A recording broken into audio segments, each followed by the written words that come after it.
Continuing with the outline and the second chapter, the I am and the principle of society, and speaking about this Holy Ghost and this spirit that I've been speaking about all along, in today's video I want to speak about Paul the Apostle, because Paul the Apostle is one of the key figures to truly understand what we are speaking about. He goes into the specifics about the spirit. He speaks about very specific items and themes about this quote-unquote spirit that seems to be much more than people think. As I've been saying, it's very hard to truly understand this quote-unquote spirit from the eyes of the church. Every pastor has their own definition, and if you ask any religious person if they truly understand this quote-unquote spirit, they will say they don't, because it's quite a confusing topic, quite a confusing concept.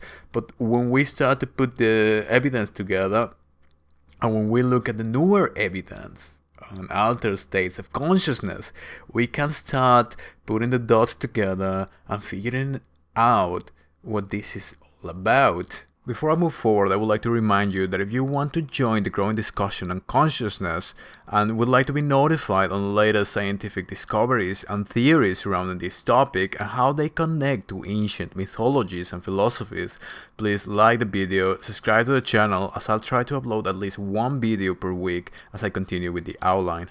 The passage goes like this: follow the way of love and eagerly desire gifts of the Spirit, especially prophecy. For anyone who speaks in a tongue does not speak to people, but to God. Indeed, no one understands them. They utter mysteries by the Spirit. But the one who prophesies speaks to people for their strengthening, encouraging, and comfort. Anyone who speaks in a tongue edifies themselves. But the one who prophesies edifies the church. 1 Corinthians 14, 1-4. So when we speak about Corinthians, we are speaking about Paul the Apostle. This is the city of Corinth in Greece. Anything that has to do with Corinthians is about Paul. Now, one of the things that comes straight away in this passage is he says, follow the way of love, also defined as benevolence, as affection. This is a core item in altered states of consciousness, and in many scriptures, of course, we have this vague idea that anything that has to do with Jesus or God or Christianity in a way is love, because God is love and Jesus is love and so on. Of course, a lot of Christians forget about this, and a lot of the narratives don't really speak about this, but some others go straight into this idea of quote-unquote love. Now, this is an abstract concept. We don't really understand what this love here is actually about.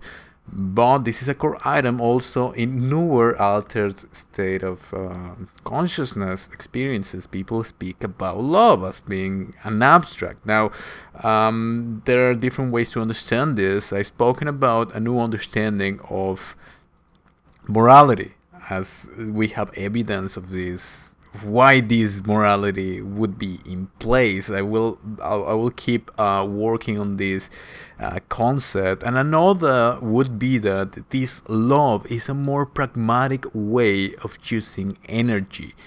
But these are things that I will speak further on the outline. For today's video, I want to focus mainly on these gifts of the Spirit that he goes on to talk about. He says desire gifts of the Spirit, especially prophecy. Now, prophecy here it also can be two things, and in the translation in the Greek word, we can find that prophecy indeed is looking at future events, knowing what future events will be.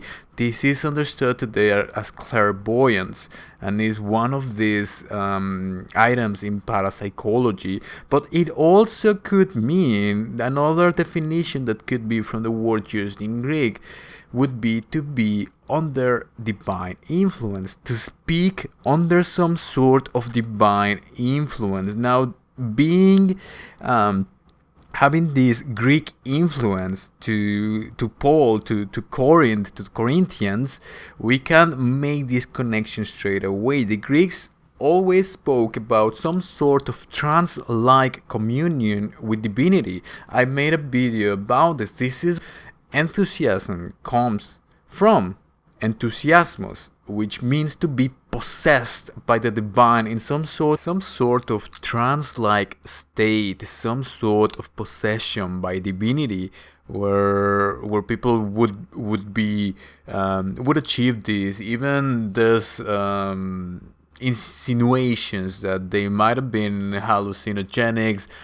They had different wines with different spices. We have stories about oracles, the Oracle of Delphi, and this is not only Greece, also in other ancient philosophies. We have this idea of the oracles, of the matrons, who had these quote-unquote visions, much like Paul the Apostle and many others who have gone through these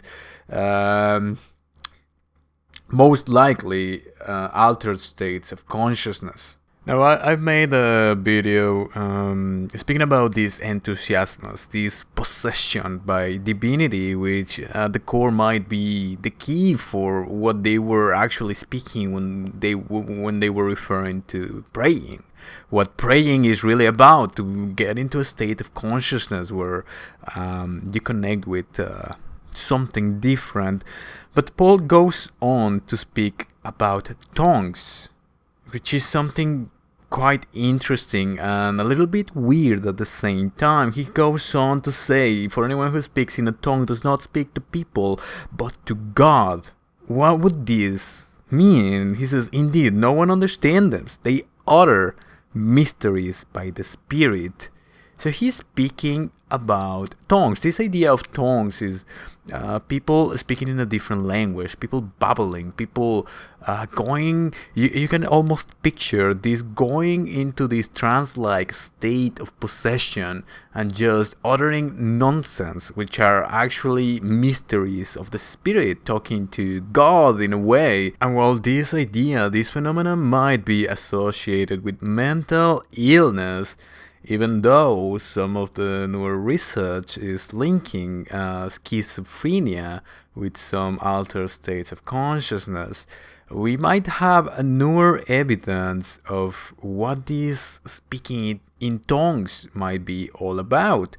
Now, if we go to the modern research on altered states of consciousness, we can see that people who come back from experiences like near-death experiences or out-of-body experiences or psychedelics, they come back, and when they try to explain their experience, they often say that they cannot put their experience into words. They say that the experience transcends language, often saying that they experience feelings that they cannot understand. They saw colors that they have no name for. And indeed, a lot of these experiences also include some sort of communication with either entities or some sort of higher force. And now this communication, in all cases, is not through words. This communication is somehow telepathic. It's somehow through feelings, through mere understanding. It transcends language.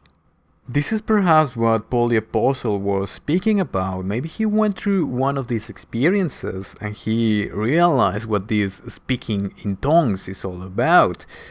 He goes on to say, but the one who prophesies speaks to people for their strengthening, encouraging, and comfort. Anyone who speaks in a tongue edifies themselves, but the one who prophesies edifies the church. Now he is not saying that people who speak in tongues are crazy. He is acknowledging that people who speak in tongues are edifying themselves. They are speaking the mysteries. They are understanding something else. He's not saying that they are crazy or anything. He's just saying that these people are edifying themselves. But the one who prophesies, which most likely is speaking under divine influence, under enthusiasmos, under this divine possession, this understanding, is edifying the church. Now, when we hear the word church, we can go straight into this Christian narrative and think about the Christian church. But the word church there signifies the world at large, people, any gathering, which back then the churches were the main gatherings, were people with like-minded ideas, or people who perhaps went through these experiences, were able to talk about their experiences and to talk about this new realization about following the way of love, about this different message that they had to speak about. This is what he's talking about here. This is what he's referring to the church, not the Christian narrative, not anything like that. This is the first churches we are speaking about, the first conglomeration of people who were like-minded and who were speaking about these quote-unquote visions, which might have been altered states of consciousness. Now, what Paul is saying here, what is coming from the newer research, goes hand in hand. People who go through these experiences, they receive a very personal message. They receive some sort of understanding, this sudden understanding, which will be a topic for another video, but they receive some sort of understanding of why everything is the way it is. They gain knowledge in a very peculiar way. This is what people say. They say that they had a huge lesson. They confronted their own ego, their own self, and they say that they are more than their individual consciousness. They say that they somehow feel connected to something larger, perhaps being in this state of spirit that the early Christians were talking about. Some of them use the experience indeed to edify themselves, but some others say that they received a message that they have to share. And this is exactly what Paul is speaking about here. He's saying the one who speaks in tongues while they are on this trance-like state, this being in the spirit, is edifying themselves. But he prefers them to use this knowledge to prophesy, to speak under divine influence and edify the church, edified the society at large.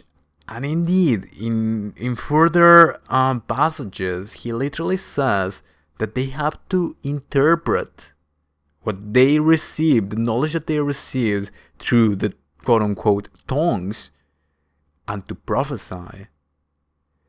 So it is very likely that Paul the Apostle was speaking about altered states of consciousness and translating that message to the masses.